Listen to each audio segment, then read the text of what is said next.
सीताराम।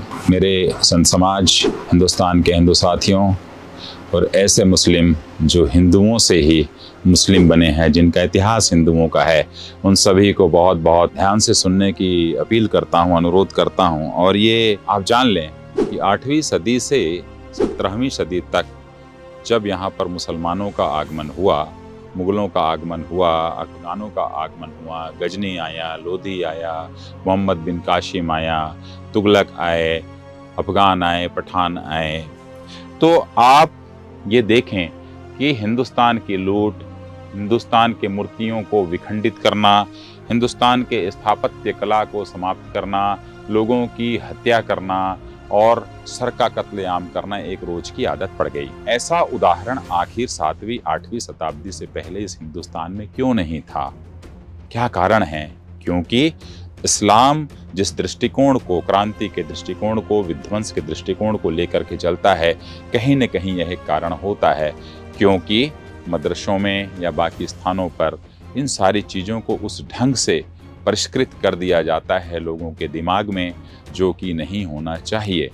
जबकि इस्लाम में भी अनेकानेक ऐसे तथ्य हैं, अनेकानेक ऐसे लेख लिखे हुए हैं जहाँ पर भाईचारे को सम्मान से देखा जाता है, परंतु जो बुरी चीज़ें होती हैं उसे ही स्वीकार कर लेने से समाज में बुराइयां पैदा होती हैं।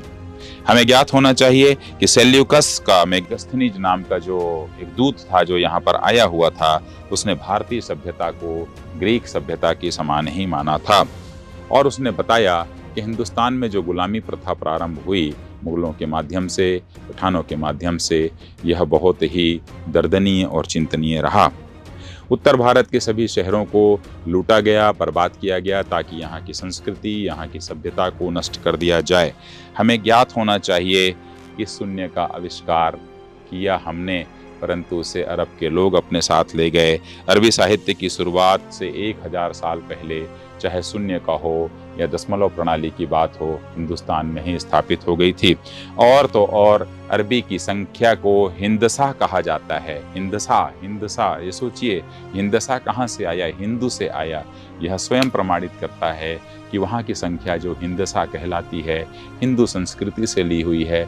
उसके बाद भी यदि इस हिंदुस्तान में रहने वाले मुस्लिम धर्मावलंबियों को यह ज्ञात नहीं हो पा रहा है कि हम कितने महान राष्ट्र में रहते हैं, तो ये बड़ी विडंबना है और शर्म की बात है। फिर आपसे मुलाकात होगी। जागो हिंदू जागो के साथ। सीताराम।